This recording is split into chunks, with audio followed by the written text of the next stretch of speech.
вечер, почитувани гледачи. Терминот е резервиран за уште една успешна приказна. Вардарскиот регион е познат по успешните спортисти, затоа и оваа недела отстапуваме простор на успешна спортска приказна. За надпреварите, наградите и патот до успехот разговараме со мојот денешен гостин. Зашто станува збор, дознаваме веднаш. Гледате ново издание на Успешни. Љубомир Спасик е роден на 16 април 1987 година во Велес.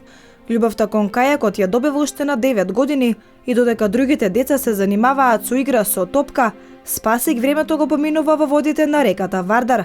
Со кајакот станува неразделен другар. Од најмала возраст започнуваат интензивните тренинзи, подготовки и желба за успех. Многу брзо потребата од кајакарење станува секојдневие. Едноставно, Спасик не може да замисли ден поминат без да му се посвети на кајакот. Тој станува негов најверен пријател. Од овие мигови започнува патот до успехот на Спасик. На повеќе од 100 надпревари од национален, европски и светски карактер има освоено 30 златни, 20 сребрени и 13 бронзени медали, како и многу други признанија и благодарници. Изминатата година за Спасик беше навистина успешна. Европски и светски надпреварувања, награди и медали. Европската ранг листа го рангираше на високото 9-то место, додека на светската успеа да се искачи на 25-то место. Минатата година ја заврши како 6-то пласиран во изборот на спортист на Македонија и 4-то пласиран на изборот за спортист на град Велес. Со новите многу брзо се остваруваат кога постои желба, посветеност и квалитет, раскажува Спасик. Оваа година останува да го оствари неголемиот сон, да обезбеди учество на светските олимписки игри. Во оваа емисија говориме за успесите на еден од најуспешните кајакари во Македонија, велешанецот Љубомир Спасик. Се сеќаваш ли како се започна?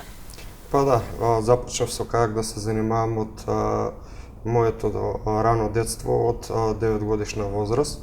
Започнав првен во кајакано клубот Бабуна, каде што тренирав еден месец, за потоа заедно со моите спортски другари, со школски другари, преминеме во кајакано клубот Вардар, каде што членував до 2010 година.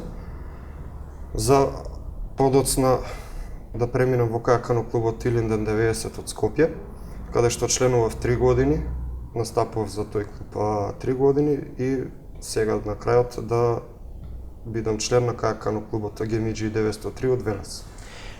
Од каде желбата токму за кајак на диви води? Па, желбата се пројави од самите школски другари, кога поминувавме по мостот Гемиџи, доле имаше кајакари и ни се пројави желба да одиме да го пробаме тој спорт. Секое дете тежне кон проба на секој спорт, додека не си го најде на свое право спортско движење во животот. Така и ние пробавме, 80% од нашиот клас, од кои 50% останавме кајакари, за подоцна да останам само јас. Колку време треба да посветиш за да бидеш успешен како што си сега? Па видете овака, треба многу да се одвои време за спортот, односно за тренингот. Потребни се 3 тренинга во денот. Имаме 2 суви, 1 на вода. Во летниот период се комбинираат 2 на вода, 1 на суво тренинг, односно дали тоа ќе биде трчање или теретана, комбинација со веслање на мирна, на дива вода. Потребно е поголем број на часеви од денот да се одвојат за тренинг, за да се достигне некоја цел во спортот. Кајакот е многу специфичен спорт, особено ако се работи за кајак на диви води. Може ли да направиме разлика од кајак на мирна вода и кајак на дива вода? Да, има многу голема разлика помеѓу кајакот на дива вода и кајакот на мирна вода. Пред се, чамецот и веслото е сосема различно. Кајакот на дива вода има димензии 3,50, за разлика од кајакот на мирна вода, кај што е 4,5 метра, и веслата се со различни димензии и со различни лопатки. Во летниот период често можеме да забележиме како вие кајакарите вежбате под мостот Гемиџи. Што кајакарите прават во зимниот период? Па да, значи во летниот период имаме и младенци кои што тренираат покрај мостот Гемиџи, кај што поголемиот дел од граѓаните може да ги забележат, додека во зимниот период остануваме оние професионалци, да речем, кајакари, кои што мораме да ги одработуваме тренизите на вода, за да може да постигнеме што подобри резултати. Од тука и произлегуваат добри кајакари од Велес за тоа што и во зимниот период мора да продолжиме да тренираме за да не изостанеме однова да го изгубиме оној ритм на тренинзи во вода. Пред да завршиш моментално во кајакарскиот клуб Гемиџи, претходно беше во неколку клубови. Што беше пресудно да го одбереш токму овој клуб? Па видете, значи, мојата спортска кариера, односно кајакарска кариера, започна од ранните години и мораше да менјавам клубови спрема тоа кој клуб какви услови. Значи, и со поминувањето на самите години, значи, секој спортист си има зададени цели и потребни му се, значи, одредени услови. Значи, како се поминува годините, јас морав да ги менјавам клубовите, каде што секој клуб, значи, ми нудеше посебни услови и се трудев да ги одберам по моje најдобрите услови од клуб кој што ми ги нуди. Твоите успеси може да се забележат по бројните освоени медали. Дали може би се сеќаваш на првиот надпревар? Колку години имаше Спасик тогаш и како се тоа се одвиваше? Па да, мојот прв надпревар, односно настап, ми беше на меѓународен надпревар.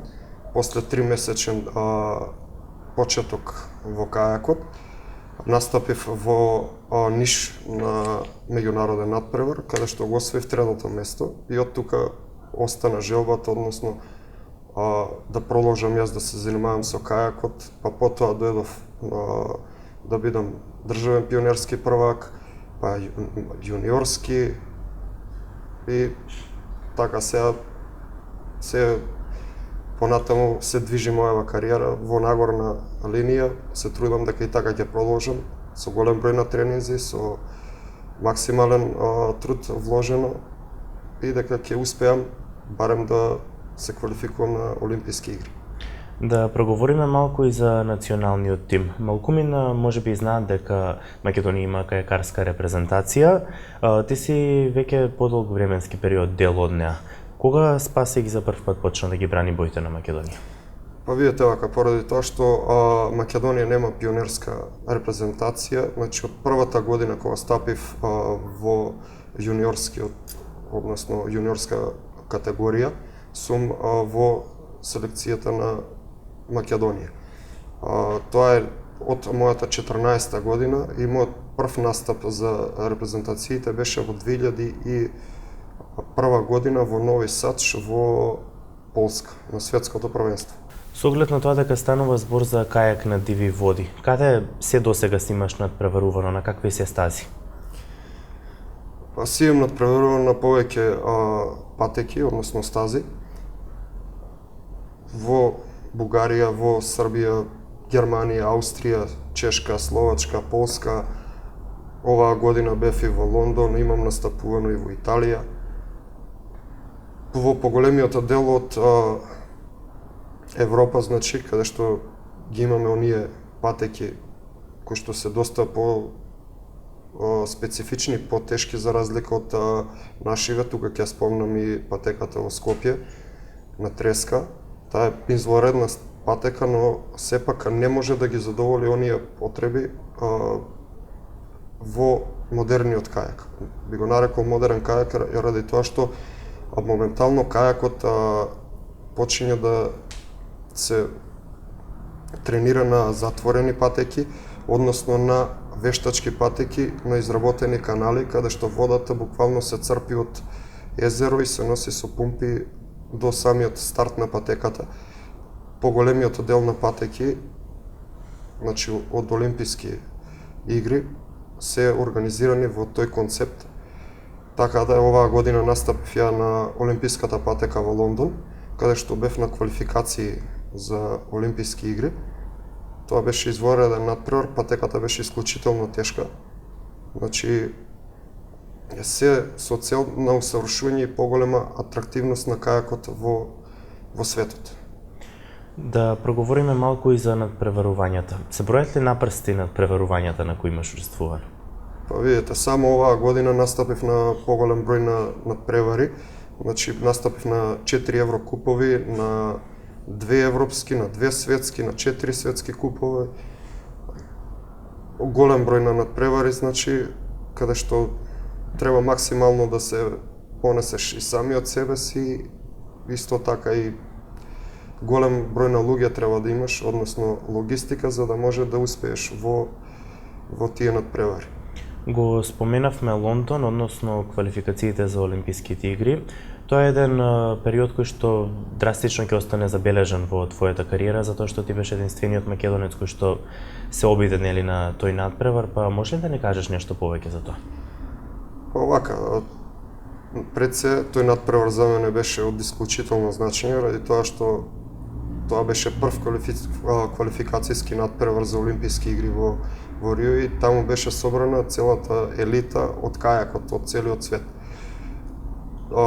Земав учество таму, се со цел, значи бев и подготвен да остварам олимписка норма, но за жал, поради одредени причини, не успев да остварам таа олимписка норма, барем во Лондон. Се надевам дека на Европското првенство во Липтовски Миколаш, кој ќе се одржи во мај оваа година, значи имаме уште една шанса.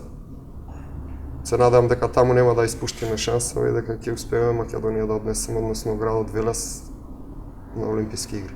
На овој настап во Лондон му претходеа низа надпревари, каде што твоите уствари покажувања беа забележани од многу познати кајакари во светот. Кои се надпревари му претходеа на Лондон? Овака, бев првен во Германија, во Лајпциг, на Европското првенство, каде што учествувавме јас, Атанас Николовски и Огнен Бражански. Таму, пошто ни беше прв надпревар, значи од појака категорија, нашиот пласман беше половичен. За после тоа да сам заминам на Европското првенство во спуст, односно во друга дисциплина, во Бања Лука, каде што го остварив 27-то место. За потоа да го продолжам моето патување, односно низ Европа, на 2 еврокупа во Бихач во Босна и Херцеговина. Таму настапив во спусти, во спринт и класик. Во спринт завршив како шестопласиран, во класик завршив седмопласиран на европските купови. Подоцна продолжив на финале од европските купови во целја Словенија. Тука во квалификациите завршив на 14-то место, каде што за малку не успев да се квалификувам во оној финален надпревар, односно финалното возење, каде што возат првите 10. Може би склоп на спортска среќа не сум имал доволно, али тоа е тоа. За подоа да продолжам во Бовец на 2 светски купа, од таму на финалето на светските купови во Мурау, Аустрија, и на крајот да завршам на светското првенство во Виена, каде што остварив одличен резултат. Заклучивме дека има доста надпреварувања, па може ли некој надпревар да го издвоиш како посебен и зошто баш токму тој?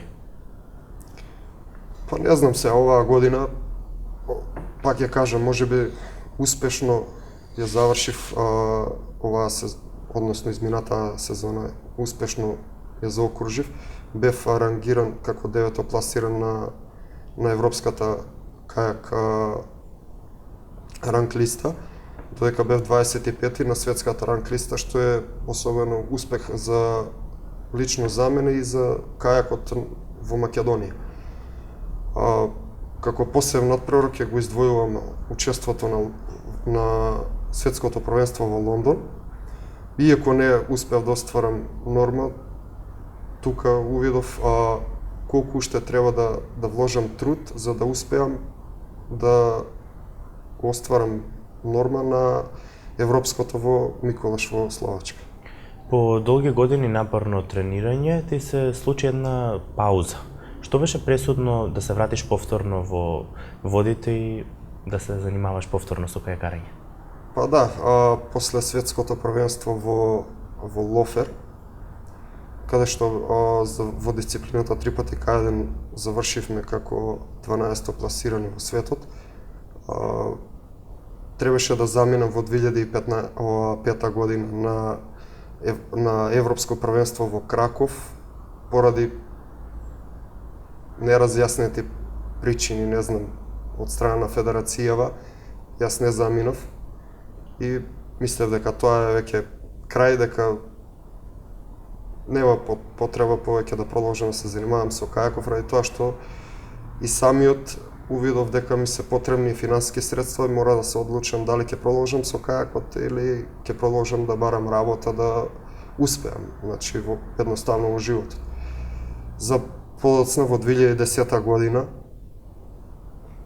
после 5 годишна пауза, се вратам повторно на кајак надпреварите, изборувам место во селекцијата до 23 години, односно млади сениори, и учествуваме на истата патека оваа година каде што бевме на Европско првенство, каде што во дисциплината 3 пати К1 остваривме одличен резултат, 8-то место на Европското првенство заедно со Борче Мирчевски и Игор Стефановски. Значи, целокупната репрезентација на тоа Европско првенство беше велешка. Во интервју имаш изјавено дека првиот сон ти бил да ја понесеш титулата најдобар спортист на град Велес. Во 2014 година тој сон ти се остварува. Што за тебе значи оваа награда? Па да, секој спортист значи посакува да биде пред се спортист од местото каде што потекнува, да му даде еден вид мотив за понатаму во спортската кариера, значи во настапите за националниот тим. За мене тоа беше пред се од големо значење таа награда, тоа признание. За 2015 година да можам да вложам поголем труд, значи вложи поголем труд, доспеав и да бидам прв во македонската репрезентација на изборните надпревари. Мислам дека сите идни генерации треба да се борат да достигнат првен до таа титула, спортист на град Велес, па потоа да одат нагоре да градат својата спортска кариера. Кој е сега сонот на Спасик? Кој што тежнеш? Па да, ја исто кога бев избран за спортист на град Велес, кажав дека ми е сонот да бидам избран за спортист на град Велес, а дека вториот мој сон е да бидам, односно да освојам олимписка норма и да го представам град Велес во најдобро светло на Олимписки игри.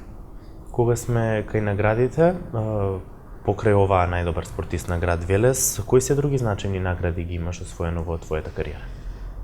Па имам многу освоено награди, значи не можам ни да ги запамтам. Имам учествувано на многу меѓународни надпревари, на балкански првенства, на европски, на светски. Ја би издвоил првата награда при почетокот на мојата кариера.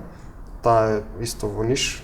Значи, ако не беше тој медал, ја можеби не би продолжил да се занимавам со кајакот. Тоа беше мотив плюс да продолжам со кајакот, да се занимавам. Како и секој спортист, ако му дадете мотив плюс, тој ќе продолжи да се занимава со тој спорт. Доколку му го одземете мотивот и му срушите целта уште на самиот старт, тој нема да продолжи да се занимава со тој спорт. Тежок ли е патот до успехот, Спасики? Па да, мора да се вложи максимален напор и труд за да успееш да дојдеш до некој си ниво како така и во секој спорт. Значи, мора да одвоиш време од детството да се изградиш како правилен спортист, додека поголемиот дел на твоја возраст се собираат, се групираат по малата во Велес. Јас морав да одам на тренинг, да одам на надпревари.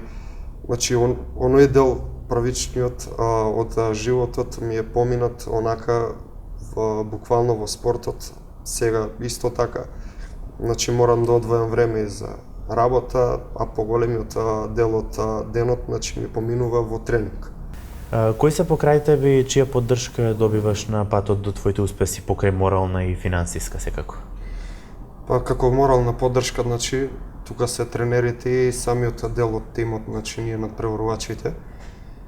Пред се мора да има тимски дух, иако се работи за спорт кој што се надпреваруваш сам поединечно, но мора и меѓу себе да се поддржуваме и да се бодриме во нашите настапи.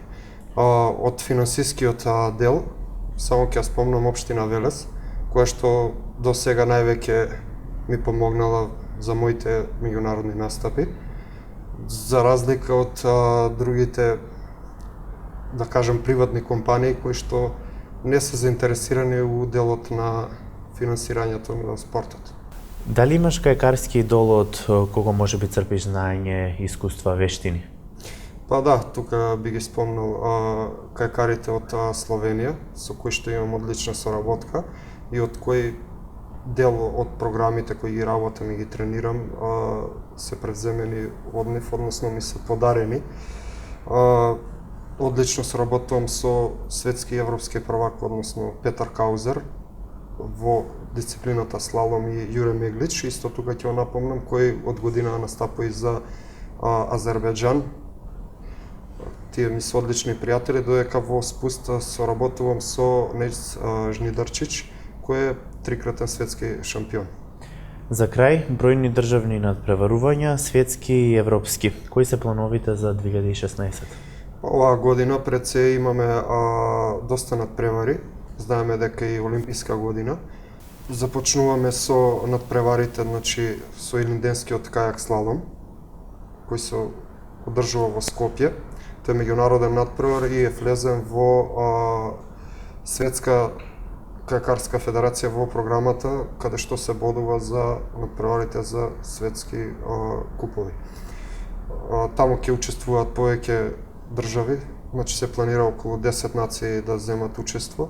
Исто така ќе има и тренинг кампови, организирано од страна на Кајакарската федерација заедно со нас репрезентативците.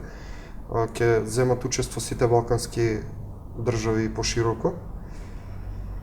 Потоа ни следуваат изборните надпревари, па Европското првенство, квалификациите за Олимписките игри, па светско првенство во Бања Лука во дисциплината спуст, светски купови во Словенија и понатаму ќе видиме како ќе се одвиваат работите, дали ќе оствариме олимписка норма и се надеваме на успех оваа година. Јас останува за крај да ти се заблагодарам за гостувањето во емисијата Успешни и да ти посакам среќа во се она што понатаму ќе го правиш. А секако вас, драги гледачи, да ви посакам пријатна вечер и за 7 дена ви најавувам нова средба со нова успешна приказна.